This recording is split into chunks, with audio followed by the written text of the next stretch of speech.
Shabbat Shalom, Yasharallah. Numbers 10:10. Let's blow the trumpets on his solemn feast days and Shabbats.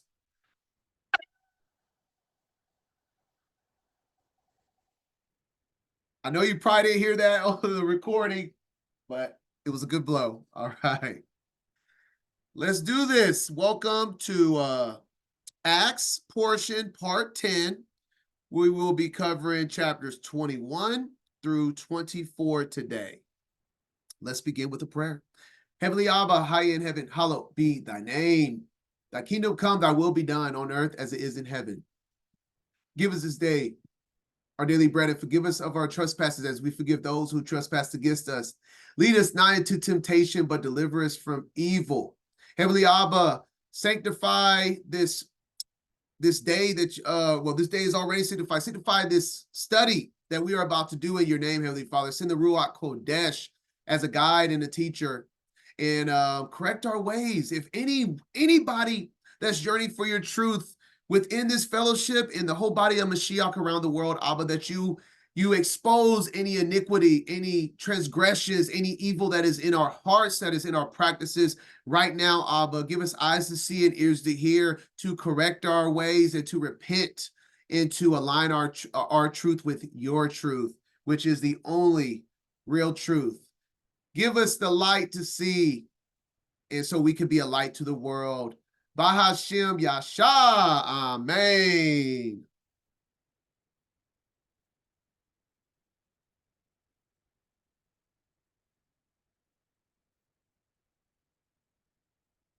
All right. Once again, part 10, chapters 21 through 24 in the book of the Acts of the Apostles.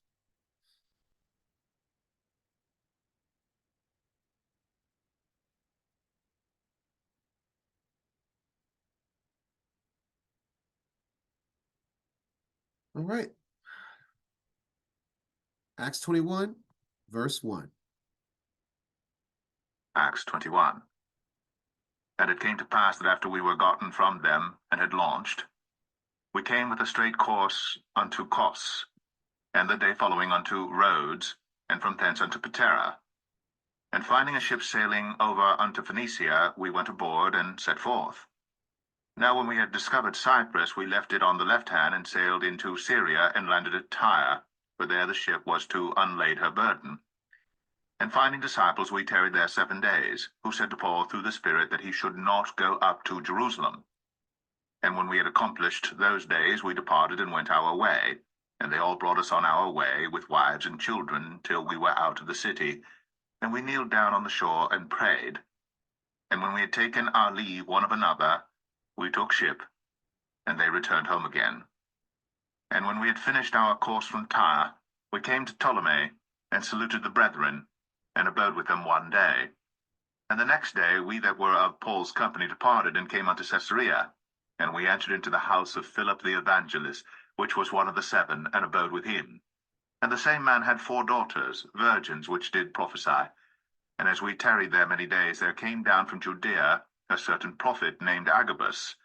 And when he was come unto us, he took Paul's girdle, and bound his own hands and feet, and said, Thus saith the Holy Ghost, So shall the Jews at Jerusalem bind the man that owneth this girdle, and shall deliver him into the hands of the Gentiles. And when we heard these things, both we and they of that place besought him not to go up to Jerusalem.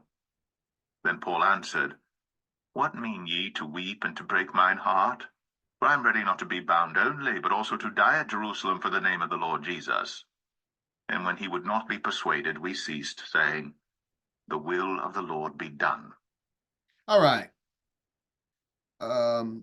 Just reviewing, we just have the traveling, beginning of the whole chapter. Chapter 21 is just the traveling discipleship of Paul and his party. And then in verse 11, and when he was come unto us, he took Paul's girdle and bound his own hands and feet as a symbol of being in prison, and said, Thus says the Ruach Kodesh, so shall the Jews at Jerusalem bind the man that owns this girdle and shall deliver him into the hands of the Gentiles. That's what this majority of this Acts portion is about. Right after chapter 21, I mean, that's what the rest of, honestly, the book of Acts is about, is Paul imprisonment. And then in verse 13, Paul answered, "What mean ye to weep and to break my heart? For I am ready not to be bound only, but also to die at Jerusalem for the name of the Adon Yeshua." And all I'm going to say about this is, all right, let's see how it plays out, because I mean, we'll just see how it plays out, because if you read the book of Acts before, I mean, it's not saying anyone that knows someone's trying to kill you, which, spoiler alert, the Jews are going to try to kill Paul, right? But him saying that doesn't really, hold tight to what actually happens. He doesn't stand firm in Jerusalem, spoiler alert. In other words, he says he's going to Jerusalem and he's ready for whatever happens in Jerusalem, but that's not actually what happens. He doesn't stay in Jerusalem. He chooses not to stay in Jerusalem or go back to it, but we'll read that throughout. Just put that in perspective so you remember what he says here for what's to happen. And, you do what you do to survive those. Let's continue. And after those days we took up our carriages and went up to Jerusalem. There went with us also certain of the disciples of Caesarea, and brought with them one Mnason of Cyprus, an old disciple, with whom we should lodge. And when we were come to Jerusalem, the brethren received us gladly. And the day following, Paul went in with us unto James, and all the elders were present. And when he had saluted them, he declared particularly what things God had wrought among the Gentiles by his ministry. And when they heard it, they glorified the Lord, and said unto him, Thou seest, brother, how many thousands of Jews there are which believe, and they are all zealous of the law. And they are informed of thee, that thou teachest all the Jews which are among the Gentiles to forsake Moses, saying that they ought not to circumcise their children, neither to walk after the customs. What is it therefore? The multitude must needs come together, for they will hear that thou art come. Do therefore this that we say to thee. We have 4 men which have a vow on them. Them take, and purify thyself with them, and be at charges with them, that they may shave their heads. And all may know that those things, whereof they were informed concerning thee, are nothing, but that thou thyself also walkest orderly, and keepest the law. As touching the Gentiles which believe, we have written and concluded that they observe no such thing, save only that they keep themselves from things offered to idols, and from blood, and from strangled, and from fornication. Then Paul took the men, and the next day, purifying himself with them, entered into the temple, to signify the accomplishment of the days of purification, until that an offering should be offered for every one of them. All right. So here's setting the stage. I first want to point out, if you've watched the earlier Acts portions, I made a big deal on who this James is. And once again, we see that Paul didn't even go to any of the apostles. He went to the church leader, the one that resides in Jerusalem and holds down the church of Mashiach, of the Nazarenes, and then the rest of the elders. James and all the elders were present. And just pointing out, James is a very pivotal character post Mashiach's resurrection for the church. And Paul, like I said, I'm not going to bring up what I already went over in earlier Acts portions, but Paul reiterates this in his letters, that he goes to James, which is Messiah's brother, not James, one of the apostles. All right, that being said, we read in verses 20 and 21. I'm going to read it again here. And when they heard it, they glorified the Adon and said unto him, Thou seest, brother, how many thousands of Jews there are which believe, and they are all zealous of the law. Gotta make sure we gather this information before we continue. Let me go and read 21 first. And they are informed of thee, that thou teachest all the Jews which are among the Gentiles to forsake Moses, saying that they ought not to circumcise their children, neither to walk after the customs. Right here at the end of verse 20, we have to understand this isn't talking about the Pharisees. This isn't talking about people that had Mashiach crucified. Because majority, just like earlier in the book of Acts, those same people imprisoned the apostles, imprisoned Peter. They killed one of the they killed the apostle James, John's brother. So we know in what pretty much the party that Paul, which at that time was called Saul, was a part of. The Pharisees and the naysayers and the non-believers. This is not the party that is prosecuting Paul. Let's understand that moving forward. This is not the same people that had Messiah crucified. These are believers. Jews there are which believe. This is talking about believing the resurrection of Messiah. So this isn't a prosecution of Paul because he believes in Yasha, Mashiach. This is not the prosecution of it. And you're going to see why I'm going over this in detail, because it's a pretty big deal. And let me say this beforehand. Y'all know I keep it a buck.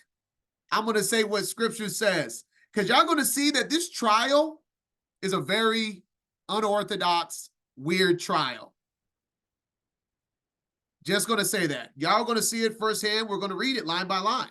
But right here, we're seeing that the reason Paul's being prosecuted are by people that are in the Nazarene, Mashiach believers that keep the Torah, and they are Jews. All right. That being said, let's continue in verse 21. And they informed of thee. So James have heard from these Jews that's a part of the church that he's telling the Jews not to keep the law, is what they're saying, to not circumcise their children, and neither to walk after the customs that the righteous Jews have been taught to do according to the laws of Moses. Very important. Going down here. So the whole vow here, James encourages and kind of orders Paul to take this vow as an open statement that you are not speaking against the law. As clear as it can get as we read here. Do therefore this that we say to thee. We have 4 men which have a vow on them. Them take and purify thyself with them, and be at charges with them, that they may shave their heads, and all may know that those things, what are those things? Speaking against the laws of Moses, whereof they were informed concerning thee are nothing, but that thou thyself also walks orderly and keepeth the law. So this is what's going on in this trial. Setting the stage, because like I said, this is what the entire portion is about, and the portion after that, really. That's what he's on trial for, and is by believers within the Nazarene. And once again, in verse 25, as touching the Gentiles which believe, we have written and concluded what they observe no such thing, save only that they keep themselves from things offered to idols and from blood. So this is once again a reference to Acts 15, I'll read that in a second. Acts 15, but that we write unto them that they abstain from pollutions of idols and from fornications and from things strangled and from blood. So Gentiles that are unclean and unfamiliar with the law, this is all they have to inquire about to begin walking in the faith and to go to the synagogues. If you have looked at the last two Acts portions, I've made sure to drill that in everyone's mind. And all of this is about what Mashiach has came to tell us. They are believers of Mashiach. And Mashiach himself says, whosoever therefore shall break one of these least commandments. And they're saying to tell their children not to circumcise and do the customs of the law. And shall teach men so, he shall be called the least in the kingdom of heaven. But whosoever shall do and teach them, the same shall be called great in the kingdom of heaven. So this is what they're petitioning with. And I have to say this because, anyone that has been in this walk long enough of Torah and has grew up in churchianity of any sorts, you know that there is a big debate on if Paul's letters are preaching the law or lawlessness. It's like, oh, you could use Paul's letters for either or. This is pretty, openly out there. And I'm here to tell you that this has been the debate since the real time that was in the time of the apostles. The debate of if Paul is preaching Torah or not, or lawlessness, has been debatable since the beginning of his epistles. Just putting the facts out there.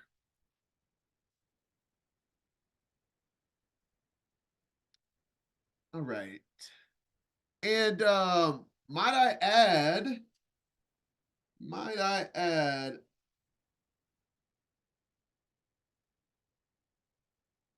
Acts 18, 12, and 13. I didn't put it on here. Let me see. Might I add? I hope that's the right verse. Let's see. Like we talked about in Acts 18 last week, just reiterating that the Jews made insurrection with one accord against Paul and brought him to the judgment seat, saying, "This fellow persuadeth men to worship Elohim contrary to the law." So from different cities now in Jerusalem, this has been an issue with Paul's preaching, is that it is causing confusion amongst the believing Jews, not the Pharisees or the unbelievers.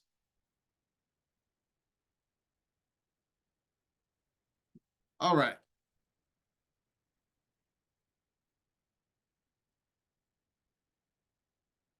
Let's continue. Verse 27. And when the 7 days were almost ended, the Jews which were of Asia, when they saw him in the temple, stirred up all the people, and laid hands on him, crying out, "Men of Israel, help! This is the man that teacheth all men everywhere against the people and the law, and this place. And further, brought Greeks also into the temple, and hath polluted this holy place." For they had seen before with him in the city Trophimus, an Ephesian, whom they supposed that Paul had brought into the temple.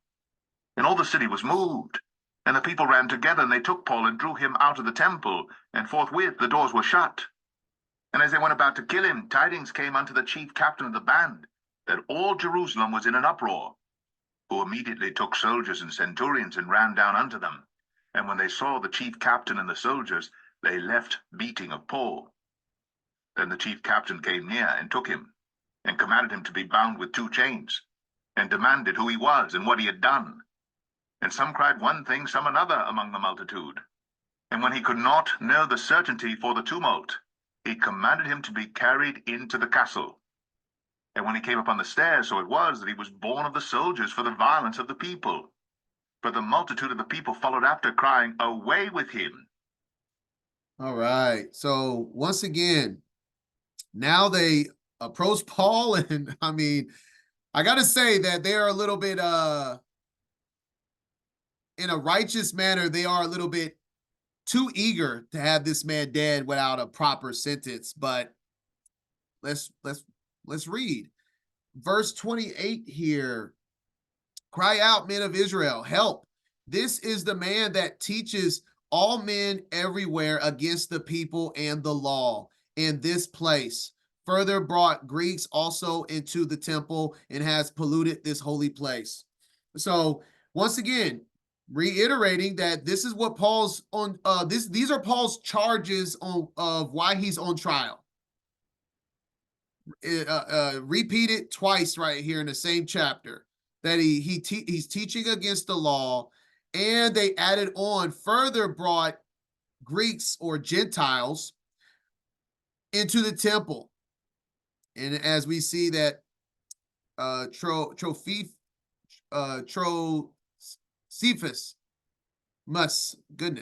an Ephesian, a Gentile. And so just to put things in perspective here on why that's a big deal, because we're not talking about the synagogues. Understand, the synagogue and the temple are two different places. Synagogue is a teaching ground, fellowship ground. Temple is where you give sacrifices. It's also was referred to as the tabernacle in the time of Moses before it became a structured temple. And just why that's such a big deal, read a couple of verses. Exodus 30:20, when they go into the tabernacle or temple of the congregation, they shall wash with water that they die not. And this is talking about Levites, the actual priests, people that are appointed to enter the tabernacle. They still got to make sure they're not drunken, that they're clean, that they wash themselves before they enter the tabernacle. It's that big of a deal. And then 2 Chronicles 29, he in the first year of his reign, in the first month, opened the doors of the house of the Most High and repaired them. And he brought in the priests and the Levites. This is the King Hezekiah. He's re-sanctifying the temple because the kings before him were unrighteous, doing sacrifices to foreign gods. So that's just setting the scene of what I'm reading right here. And he brought the priests and the Levites and gathered them together into the east street and said unto them, hear me, ye Levites, sanctify now yourselves and sanctify the house of the Most High of your fathers and carry forth the filthiness out of the holy place. And so we're just putting this in perspective of what they're being zealous for the law, as James says, is that it's a big deal. The temple is not the synagogue. The synagogue is where the Gentiles can come to learn. But if, like I said, I don't know, it's like in verse 29, for they had seen before with him an Ephesian, whom they suppose that Paul brought into the temple. So if they did or did not see, who knows? Doesn't clarify that. But that is what they're testifying against Paul. That's why it is a big deal to bring in a Gentile. Bro, not even righteous Israelites any Israelite can just go into the temple. It's appointed, sanctified, cleansed Israelites, majority Levites, that go into the temple. Not just anyone can just go into the temple anytime they want. Just putting things in perspective of why the zealous Jews for the law is upset about that. Because if that did happen, that would be a problem. That would be an issue in real time. And then in verse 29, this Ephesian, just showing that he was in the party of Paul in Acts 20, verse 4, and there accompanied him, and it just shows these different Gentiles accompany Paul with Timothy, and then we see, and of Asia, Trophimus, the Ephesian. So Trophimus was a part of Paul's company. And he's not mentioned much. I think he's only mentioned one more time in the book of Timothy. And I didn't put it here because it doesn't really give much other information, just showing that he was a part of his traveling fellowship. All right. So that is the scene. And it's pretty pivotal because that's what this whole thing's about. All right. And here we go, starting in Paul's defense. And this goes into the next chapter as well. And as Paul was to be led into the castle, he said unto the chief captain, May I speak unto thee? Who said, Canst thou speak Greek? Art not thou that Egyptian which before these days made us an uproar, and led us out into the wilderness 4,000 men that were murderers? But Paul said, I am a man which am a Jew of Tarsus, a city in Cilicia, a citizen of no mean city, and I beseech thee, suffer me to speak unto the people. And when he had given him license, Paul stood on the stairs, and beckoned with the hand unto the people. And when there was made a great silence, he spake unto them in the Hebrew tongue, saying, All right. A couple things I want to note here. We see that Paul is mistaken for an Egyptian. A lot of people use this to put in perspective that, like, Mashiach went and hid in Egypt at the beginning of his youth. And so just showing that Egyptians had to look somewhat close enough to Israelites because you could go there and hide amongst the Egyptians, or you could be mistaken for an Egyptian, as Paul is here, by a Roman. And also in verse 39, let's remember this verse as well moving forward, because Paul Paul knows how to use his words in positions, at certain positions in times, because at this time it suits him to announce that he is a Jew and to speak in the Hebrew tongue amongst the Jews. But in this one portion, he will also declare that he is a Pharisee and that he is a Roman. It's just very interesting how Paul just knows how he knows how to maneuver himself amongst people. As we see now, he's about to speak amongst the Jews. So he's declaring he's a Jew and speaking in Hebrew so he could, better engage with the Jews that he is speaking with. And now, starting off this chapter, we're getting into, before moving forward, just wanted to reiterate that he puts in his epistle, Romans 11, that yes, he is an Israelite from the seed of Abraham of the tribe of Benjamin.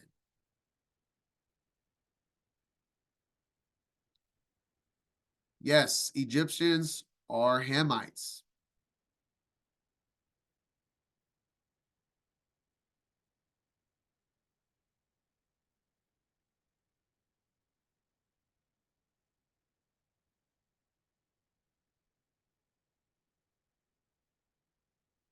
All right, this starts off continuing from Paul's speech in chapter 21. Let's continue. Acts 22. Men, brethren, and fathers, hear ye my defense, which I make now unto you. And when they heard that he spake in the Hebrew tongue to them, they kept the more silence. And he saith, I am verily a man, which am a Jew, born in Tarsus, a city in Cilicia, yet brought up in this city at the feet of Gamaliel, and taught according to the perfect manner of the law of the fathers, and was zealous toward God, as ye all are this day.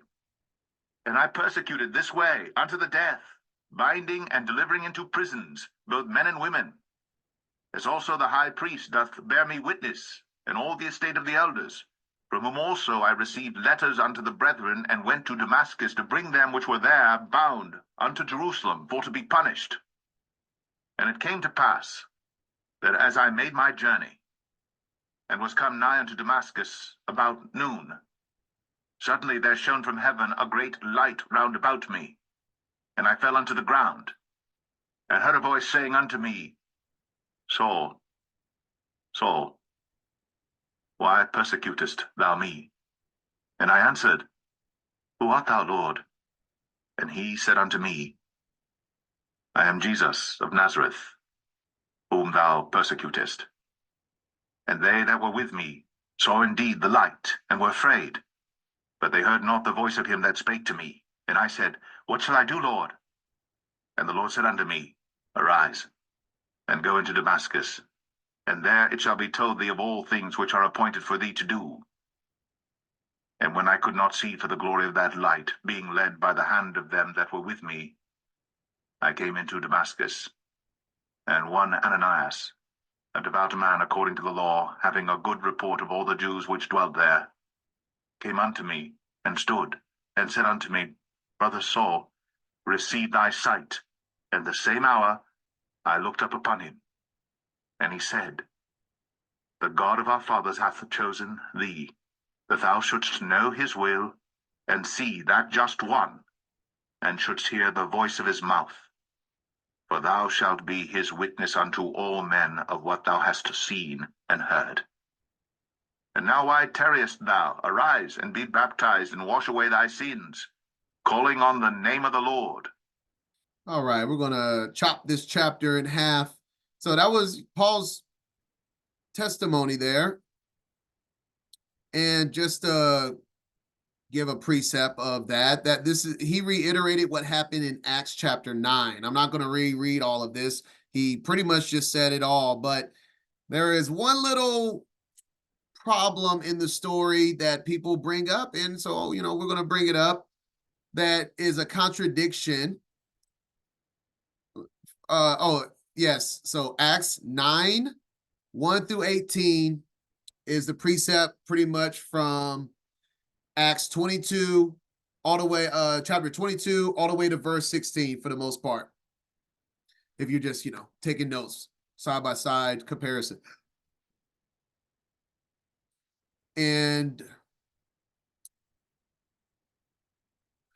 as we see at the beginning, just showing it for perspective, as also the high priest does bear me witness. He says that because literally before he left to Damascus to prosecute the Jews in the synagogues that were believers, he went unto the high priest. Okay. And that's kind of verse 5 is where the testimony truly begins with Acts 9. All right. The main verses is verse 7 in chapter 9 of Acts reads, And the men which journeyed with him stood speechless, hearing a voice, but seeing no man. So they heard some of someone's voice, but they didn't see anything. Well, just to point it out clearly, this was told upside down in the second testimony in Acts 22. In verse 9, and they that were with me saw indeed the light.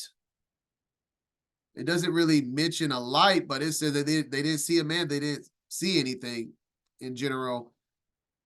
And were afraid, but they heard not the voice of him that spoke to me. Hearing a voice, but seeing no man. And there's really nothing else for me to add to that. I don't want to,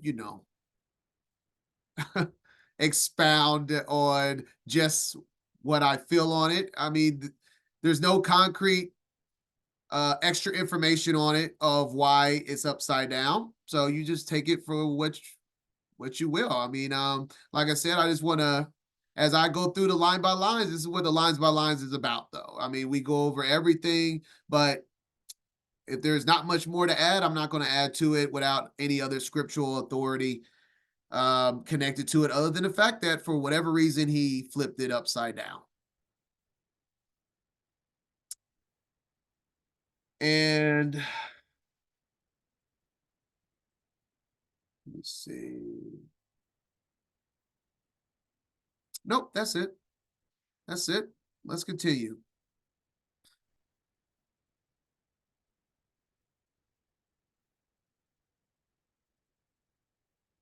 What do we have? Verse 17. And it came to pass that when I was come again to Jerusalem, even while I prayed in the temple, I was in a trance, and saw him saying unto me, Make haste, and get thee quickly out of Jerusalem, for they will not receive thy testimony concerning me.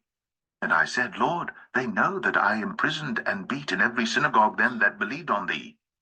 And when the blood of thy martyr Stephen was shed, I also was standing by, and consenting unto his death, and kept the raiment of them that slew him. And he said unto me, Depart, for I will send thee far hence unto the Gentiles. And in verse 20 here, he brings up Stephen. Well, that's going to be brought back up in the next chapter, chapter 23. But yeah. All right. Continuing, 22. And they gave him audience unto this word, and then lifted up their voices and said, Away with such a fellow from the earth, for it is not fit that he should live. And as they cried out and cast off their clothes and threw dust into the air, the chief captain commanded him to be brought into the castle, and bade that he should be examined by scourging, that he might know wherefore they cried so against him. And as they bound him with thongs, Paul said unto the centurion that stood by, Is it lawful for you to scourge a man that is a Roman and uncondemned? When the centurion heard that, he went and told the chief captain, saying, Take heed what thou doest, for this man is a Roman. Then the chief captain came and said unto him, Tell me, art thou a Roman?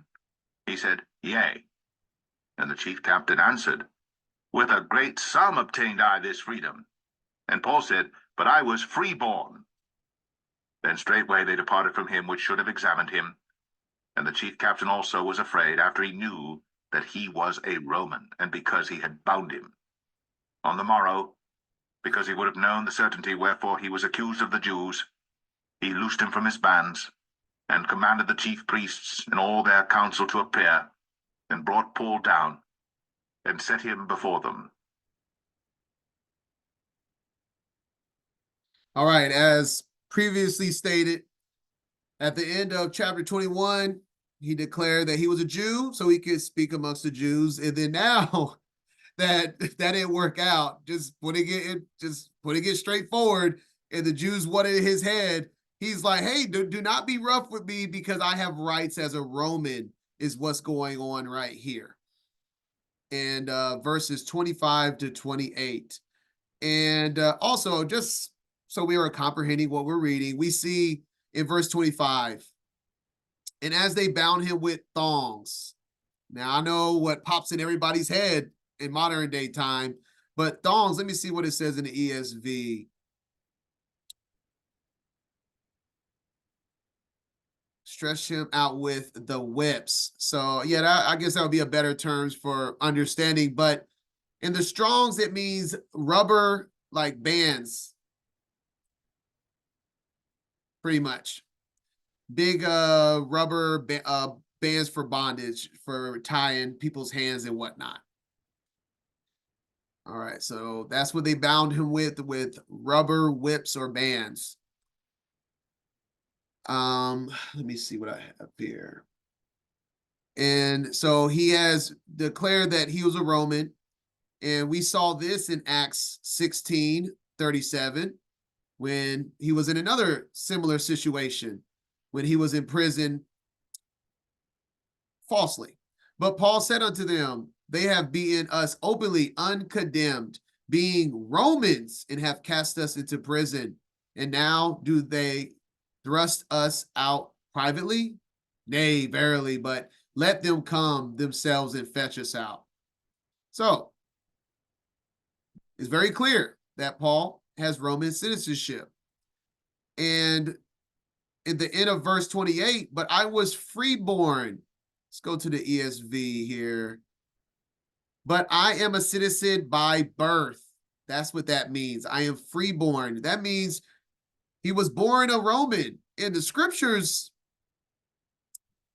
doesn't really give the understanding of how Paul was born a Roman. If I had to guess some understanding, because his father clearly was a Benjamite, Not sure what his mother was. Is I'm just throwing it out there. It's possible that he gained citizenship if his mother was Roman, or that his father has some type of work that gave him the ability to be have citizenship as a Roman that was passed down to his son. But scriptures doesn't really clarify how Paul is a Roman by birth. Oh no, oh no, it ain't that simple. It isn't like America where you could be just born there and you could get it, because there is there is like the as we go over all throughout the New Testament, they're going to Israelites, Jews all throughout Rome and all these other places, and they don't have Roman citizenship. Not all these Jews have Roman citizenship. Um, it's much more than that. From my research, there was two ways to become have Roman citizenship. You had to buy Roman citizenship, or you had to, like I said, you had to be born within it. Just because you're born in the land doesn't mean you're just granted Roman citizenship. It wasn't not at all that simple.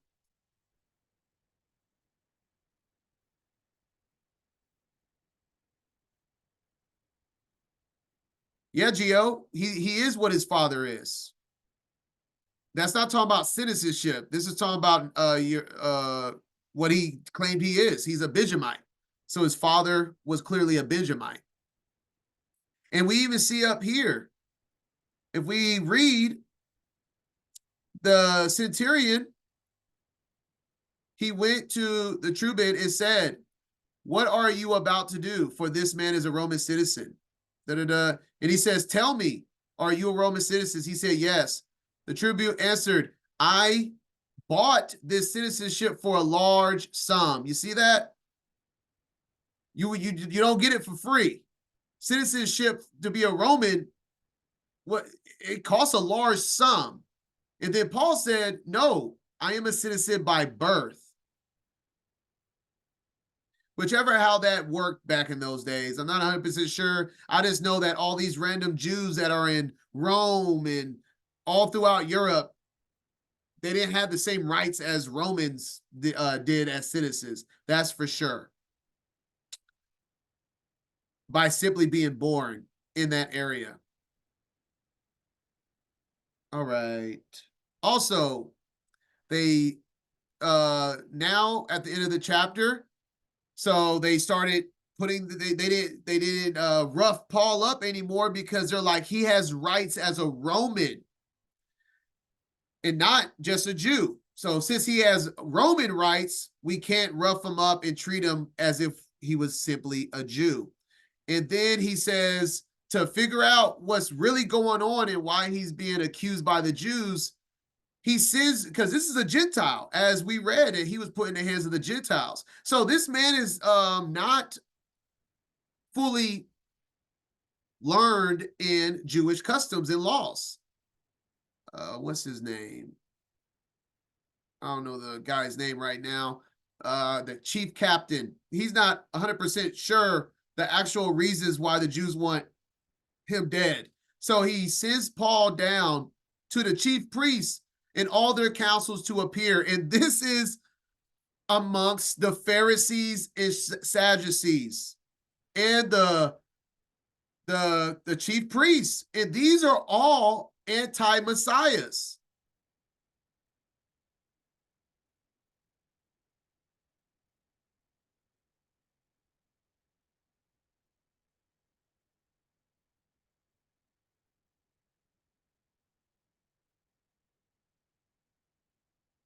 Just putting it in perspective, you remember just last chapter, I said focus on what his charges are, on why he's being prosecuted and who is prosecuting him. Because this is what I was talking about, that this trial is everywhere. It's so unorganized and done, I mean, poorly. So now this Gentile chief captain is sending him And I got a picture here to the Sanhedrin. Oh my goodness. Let me refresh this page.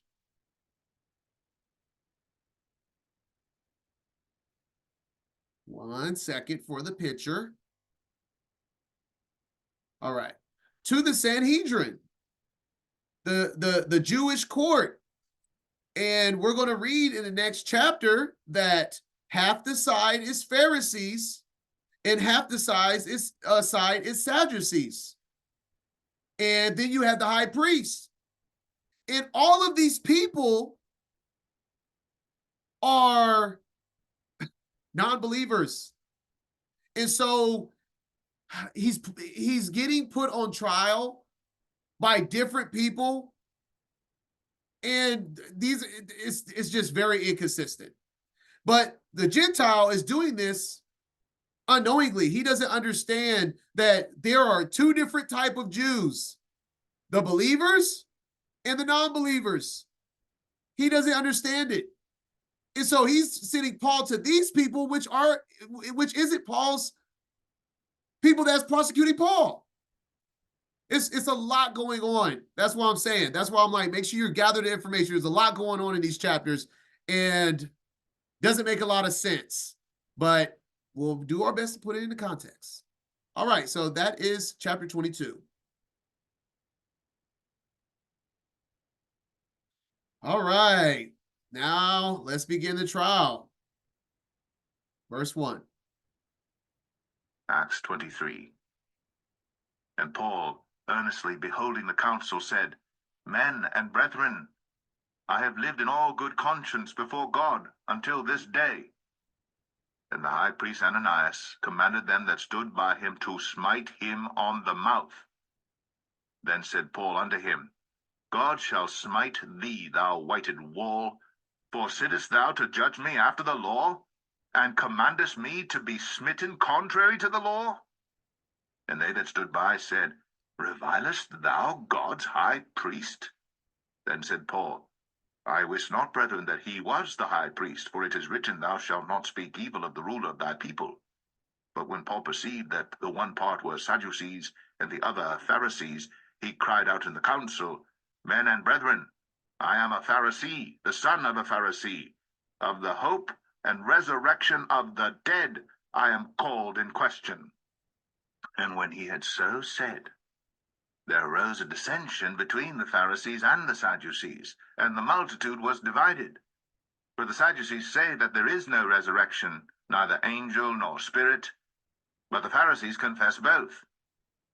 And there arose a great cry, and the scribes that were of the Pharisees' part arose and strove, saying, We find no evil in this man, but if a spirit or an angel hath spoken to him, let us not fight against God.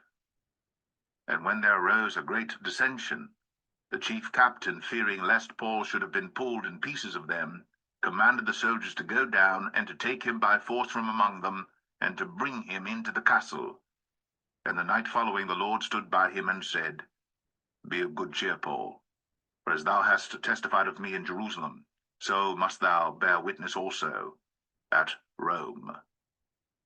Woo! I don't know if y'all caught on, but I'll break it down for you. This is a mess. When you read this in context, you're like, what is even going on? So now he's brought in front of a bunch of people that didn't even prosecute him. These are not the witnesses. He's supposed to be brought in front of witnesses. That's how a trial works. That's like being brought to a judge and you could just say whatever you want to the judge with no witnesses of the matter. It's really messy. But this is what happened. And so we see he's brought to the high priest Ananias. This is a different high priest in the time of Mashiach, if you were wondering. But nonetheless, a non-believer. All the high priests, for the most part, were mostly non-believing, very poor leaders of righteous Jews at this time. This is why Jerusalem fell, because they were, evil as a whole. And the same reason why they crucified Mashiach and they were crucifying the apostles and etc. And remember, Paul went to the high priest at his time to get permission to go prosecute the church in Damascus. Let's remember that. The high priest was saying, yeah, go do that. That's what I'm saying. These high priests are not good people, just like the Sadducees and Pharisees for the most part. Every once in a while, you get, one or two that is starting to see the light, but we're talking about as a whole. All right, so just want to put in context here in verse 5, when Paul disrespected the high priest. Then said Paul, I wish not, brother, that he was the high priest, saying he didn't know he was the high priest. For it is written, thou shalt not speak evil of the ruler of thy people. Where is that written? Exodus 22:28. Thou shalt not revile the gods, nor curse the ruler of thy people. And so, just putting this, so we see this is as clear as it gets, even though he isn't a righteous leader, he's still their leader. But this is also talking about gods. This is plural. So this is talking about all the sons, all the angels, even the wicked. So just want to add that don't start talking too much junk. Don't think you're like so big and bad that you got the most high that you can just start saying whatever you want. Start talking trash to the devil. Let's stay humble, because we're commanded to not talk trash as if we're bigger, badder, and better than even the gods as well. Okay? Let's stay meek. Even though we have power over them, that power is only given through our meekness and through the Most High. Remember that you're nothing. We're dust of the earth without the Most High and through the blood of the Lamb. And I have to say this now. So I told you in Acts 21 that Paul in one Acts portion that he said that he was a Jew to speak to the Jews. He said that he was a Roman to get out of prosecution, harsh prosecution from the Romans. And then now he's amongst Pharisees, and now he's saying he's a Pharisee. And right here in verse 6. But when Paul perceived that the one part was Sadducees and the other part was Pharisees, he cried out, men and brethren, I am a Pharisee, the son of a Pharisee. And if I ever, and this is the epitome, this is the epitome of the back half of this verse in Matthew 10:16. Be ye therefore wise as serpents and harmless as doves. Paul, in this Acts portion, I gotta say it, this is as wise as a serpent. He's playing the crowd depending on what position he's put in. To a T. To a T. He knows how to play the crowd to best suit his ability to survive. He's using all he got. And, like I said, he's not technically lying about any of these. So I guess he's just being as wise as a serpent.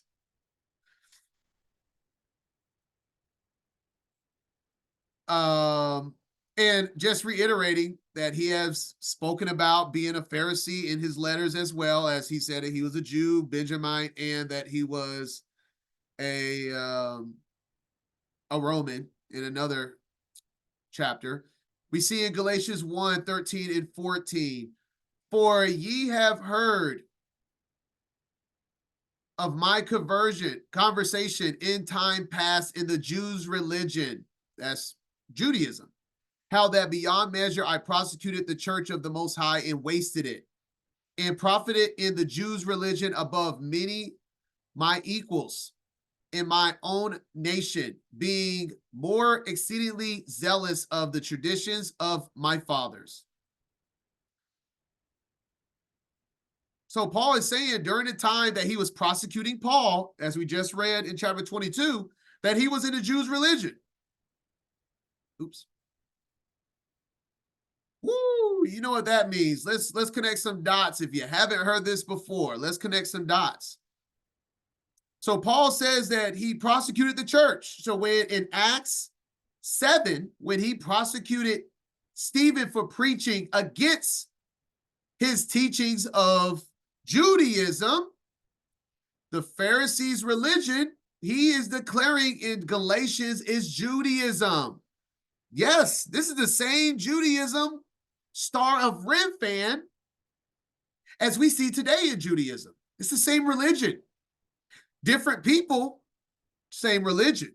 Because the Judaism that Paul/Saul was in was actually real Jews.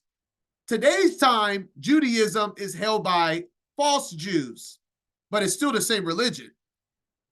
So the Judaism,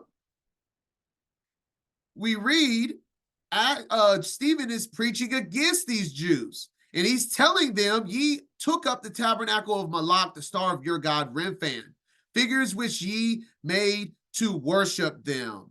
And Remphan literally means Saturn. So Judaism is Saturn worship, and Saturn is Satan. It cast him out of the city and stoned him, and the witnesses laid down their clothes at a young man's feet, whose name was Saul, who is now called Paul.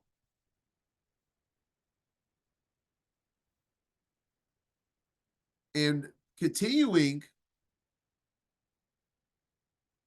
that they worship Satan, the Mashiach clearly tells them their practices is of Satan. As we continue in John 8, the Pharisees, just setting the stage on who he's talking to, therefore said unto him, thou bearest record of thyself.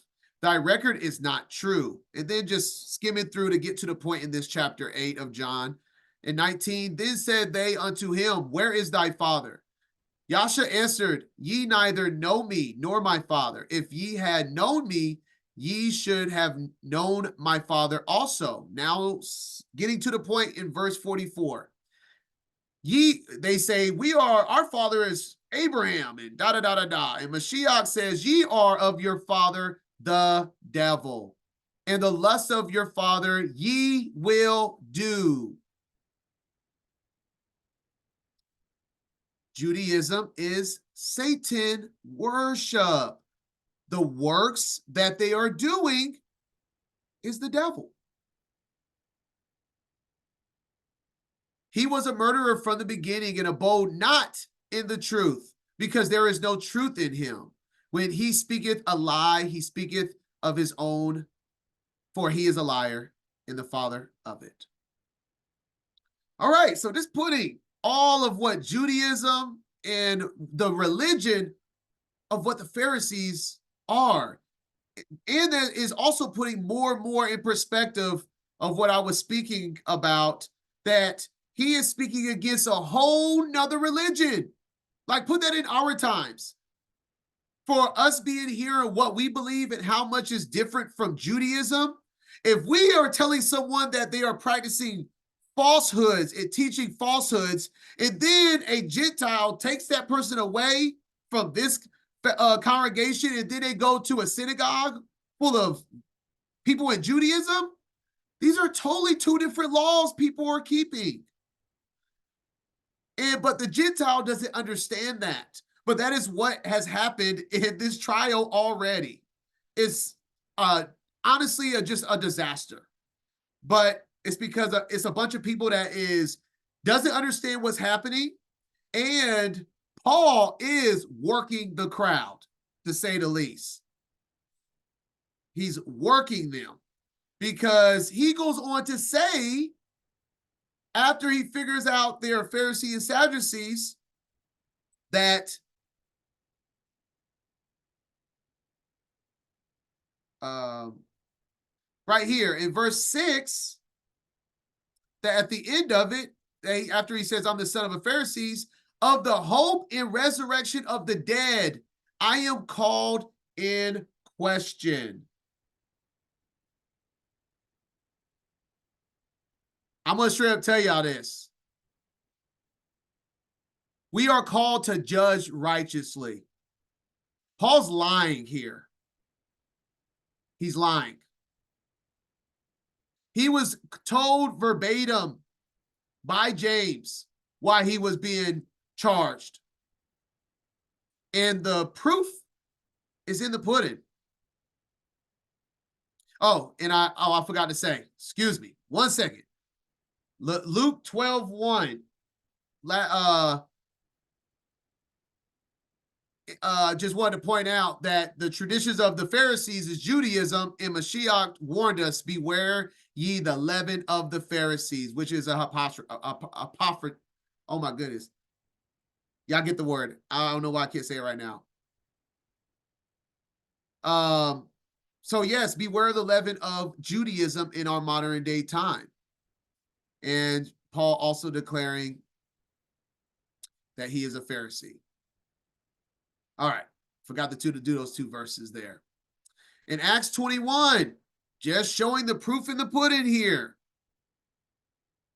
They are informed of thee that thou teachest all the Jews which are among the Gentiles to forsake Moses.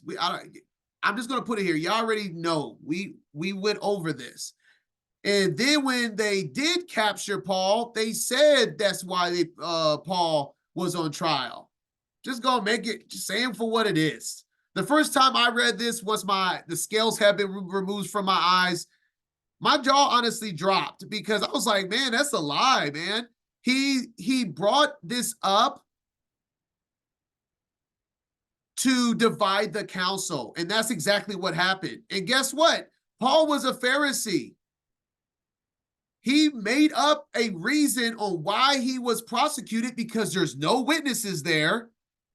And the reason he brought up was something that has always caused division amongst Pharisees and Sadducees, as we see here. And when he said so, there arose a decision between the Pharisees and Sadducees. And the multitude was divided, for the Sadducees say that there is no resurrection. But the Pharisees confess both. And we went over this earlier in the book of Acts. We read about this in the Gospels of Matthew. The same day came to him the Sadducees, which say that there is no resurrection. This has been an ongoing belief in the division of these two teachers of Pharisees and Sadducees. There are 2 different doctrines they have, but they're both non-believers. But that's the reason Paul brought up the resurrection of the dead. So the Pharisees would be like, we agree, and the Sadducees would be like, we don't agree, and it would divide the council, and he would have people on his side, particularly the Pharisees. But there is no way, shape, or form we have read since Paul has been accused of any type of charges that he is on trial for the resurrection of the dead. Nobody has ever charged Paul right here, right now, for this prosecution. But there's no witnesses.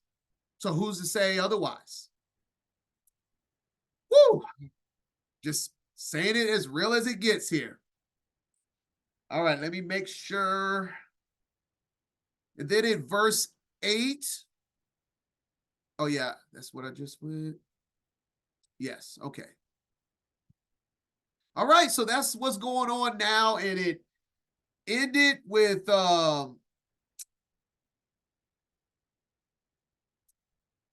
the chief captain, fearing lest Paul should have been pulled in pieces of them, he took him away by force and brought him back into the castle.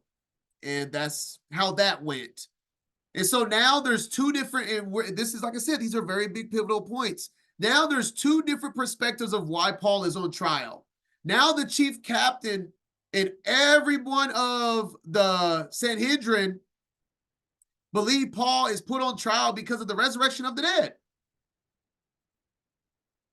We'll see as the story continues that this is a very pivotal point and big deal on how this all plays out. Verse 12. And when it was day, certain of the Jews banded together and bound themselves under a curse, saying that they would neither eat nor drink till they had killed Paul. and they were more than 40 which had made this conspiracy. And they came to the chief priests and elders and said, We have bound ourselves under a great curse, that we will eat nothing until we have slain Paul.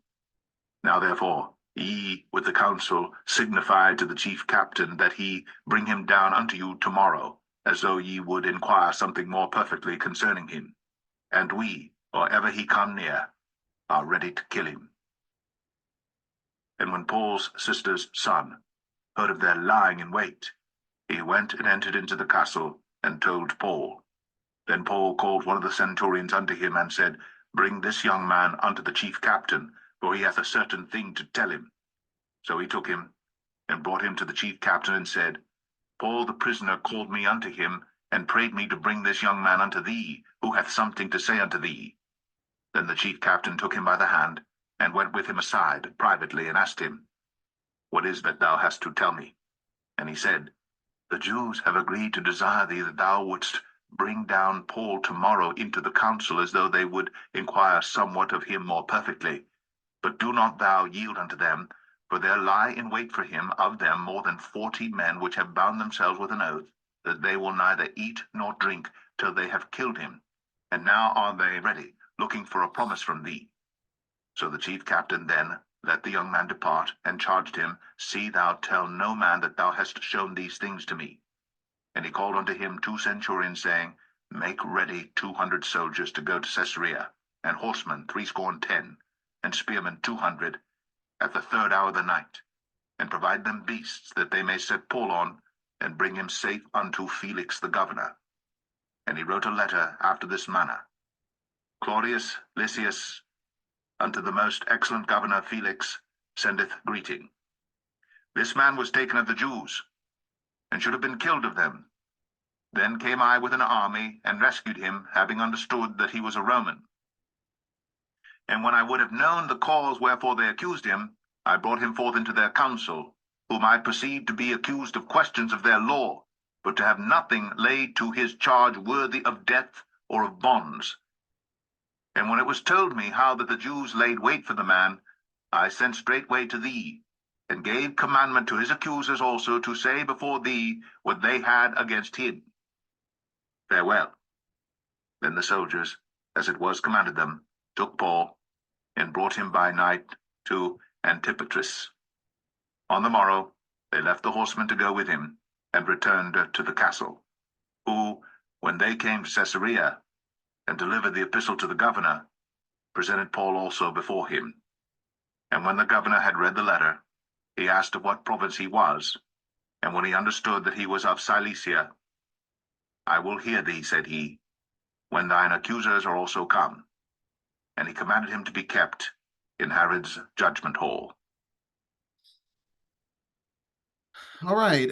So we just have the the people that are the witnesses have determined that Paul is worthy of death.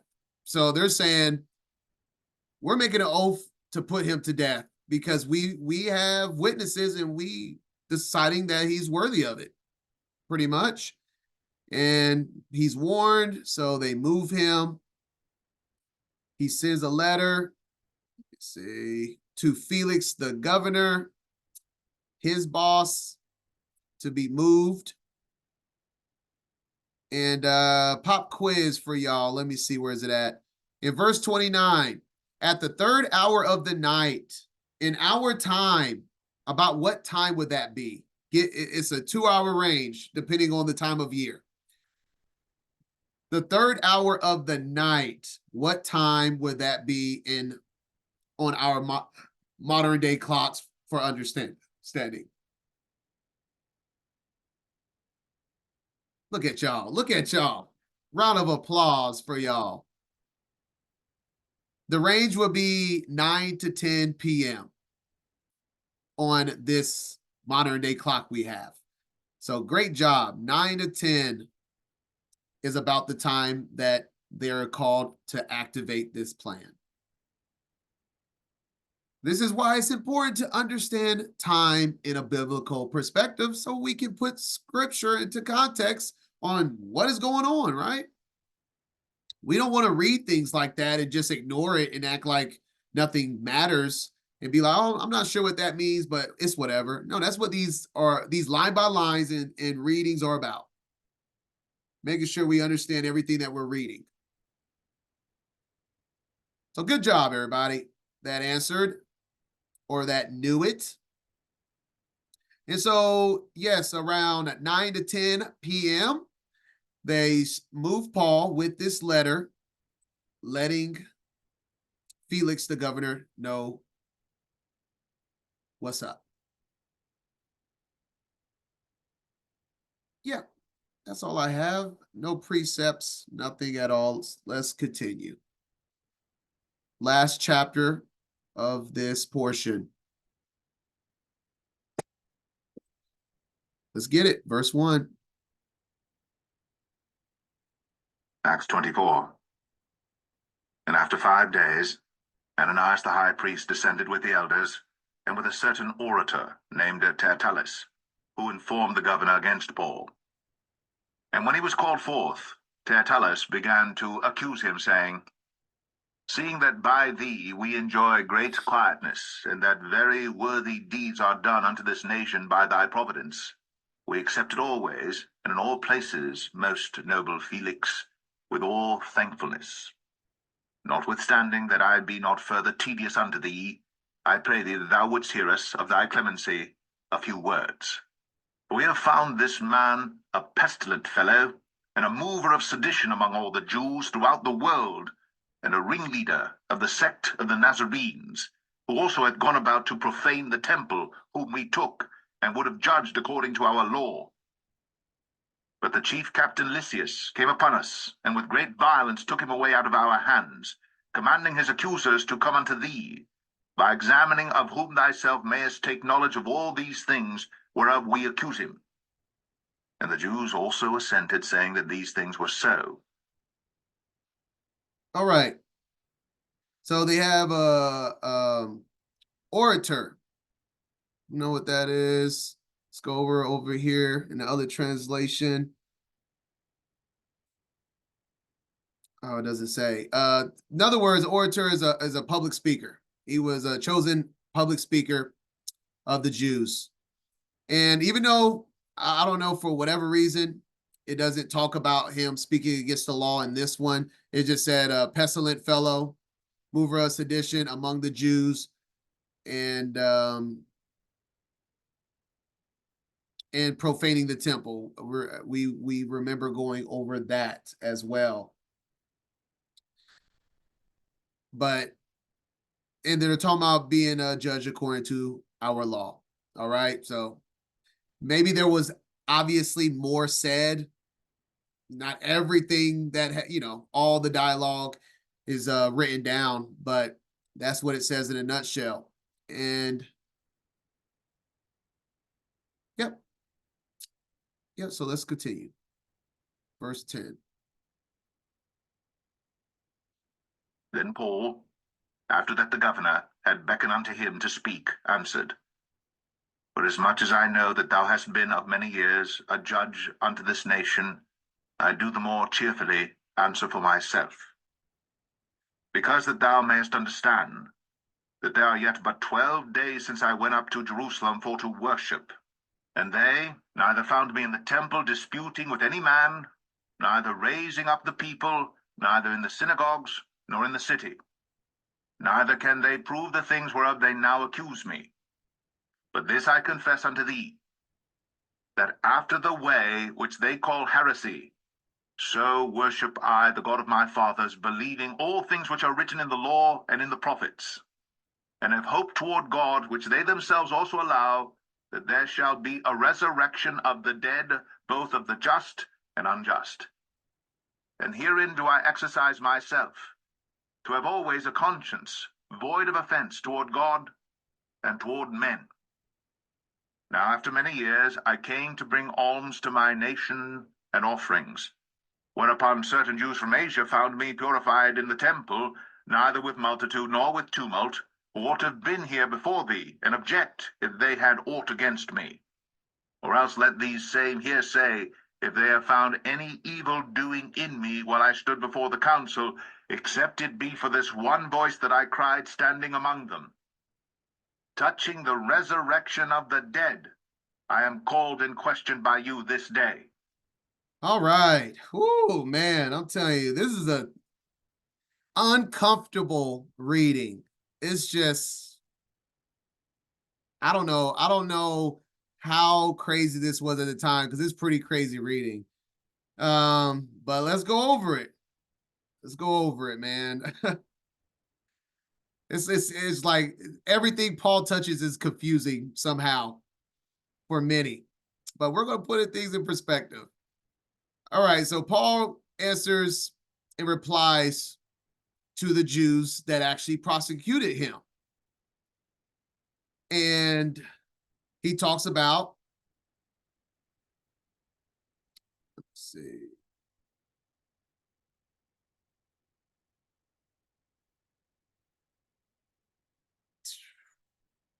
Verse 14, but this I confess unto thee, that after the way which they call heresy, so worship I Elohim of my fathers, believing all things which are written in the law and in the prophets. So he's saying, I'm doing what the law and the prophet says, and I believe in that. And have hope towards Elohim, which they themselves also allow, that there shall be resurrection of the dead, both of the just and unjust. And if we go read in the ESV, just making it clear what verse 15 says, having a hope in Elohim, which these men themselves accept, that there will be a resurrection of both the just and the unjust. So now he's speaking to that accuser, those that are accusing him, because why? These are messianic believers. They believe in the resurrection of the dead because they believe in Messiah that resurrected from the dead, right? So now he's saying, what does it say? Which these men themselves accept that there will be a resurrection. Okay. All right. Like, now we're talking to these people, the real accusers, that they do believe in the resurrection, and that's not what this is about. Okay. I say that because what do we finish at the very end reading here? In verse 21 now, except it be for this one voice that I cry standing among them, touching the resurrection of the dead, I am called into question by you this day. I don't know what else to say, y'all. Y'all are reading this right here with me, right? Let's read that in the ESV. Other than this one thing that I cried out while standing among you, it is with respect to the resurrection of the dead that I am on trial before you this day. What? Paul's literally changing what his charges are. I don't know how else to say it. Not one person has put Paul on trial for the resurrection of the dead. The people that he just said, I don't get it. The people that he just spoke with, he just reiterated that these people accept the resurrection.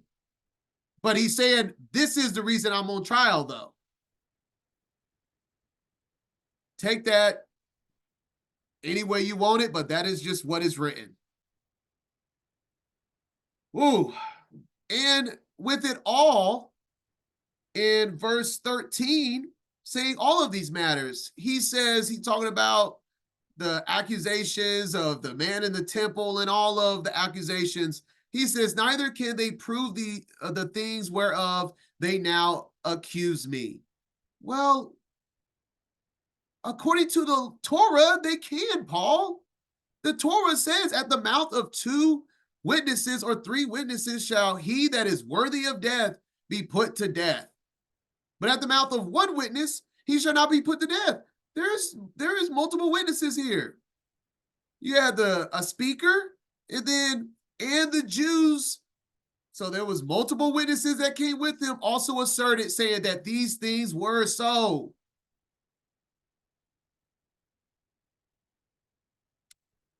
we're not going to get to chapter 25 today.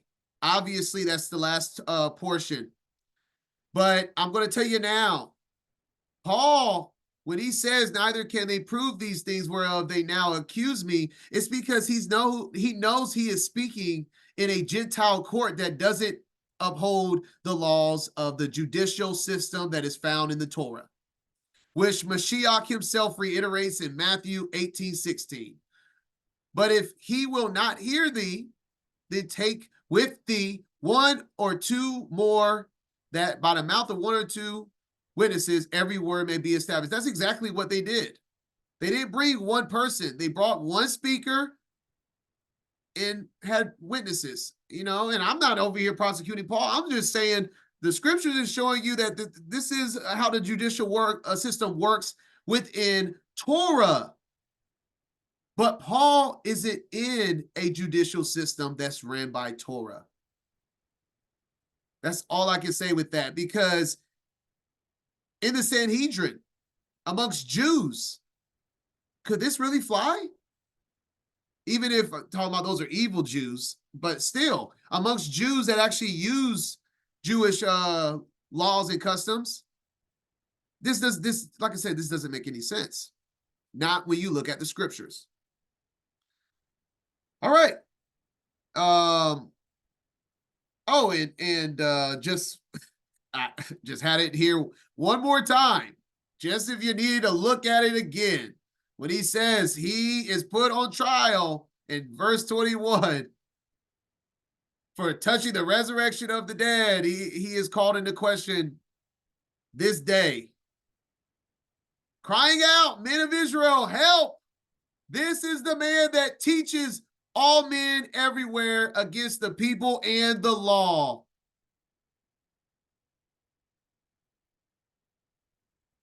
All right. I know. Kind of uncomfortable. It's like, what's up with this? But it is what it is. This is what has been spoken. Let's finish off this chapter 22. And when Felix heard these things, having more perfect knowledge of that way, he deferred them and said, when Lysias the chief captain shall come down, I will know the uttermost of your matter. And he commanded a centurion to keep Paul, and to let him have liberty, and that he should forbid none of his acquaintance to minister or come unto him. And after certain days, when Felix came with his wife Drusilla, which was a Jewess, he sent for Paul, and heard him concerning the faith in Christ. And as he reasoned of righteousness, temperance, and judgment to come, Felix trembled and answered, go thy way for this time. When I have a convenient season, I will call for thee. He hoped also that money should have been given him of Paul, that he might loose him. Wherefore he sent for him the oftener, and communed with him. But after 2 years, Porcius Festus came into Felix's room, and Felix, willing to show the Jews a pleasure, left Paul bound. All right, so we see Felix the governor, and he had a Jewish wife. Interesting point there. And then here it looks like he was seeing if Paul wanted to pay him off to get him out of bondage, and it looked like he was willing to take that offer from what it reads. But we also see when Felix heard these things, having more perfect knowledge of that way, he deferred them. And that's the whole thing, is Felix saying he had more perfect knowledge is seeing that he had more understanding of Jewish law than the average Roman, because he had a Jewish wife. But he didn't fully understand what was at trial, because Paul is making up a reason for his trial, which not one person have told, according to the text, us that's what he's been on trial for. And as we see, as we will see in Acts 25, all of this stuff will come to head. And it pretty much is the way it's going, a mess that isn't resolved in the righteous manner according to the law of the Jews. But that being said, that is the completion of Acts 10. We have just one more portion. Tudah for y'all fellowshipping and joining me on this Shabbat. Shabbat Shalom. And y'all have a Baruch day.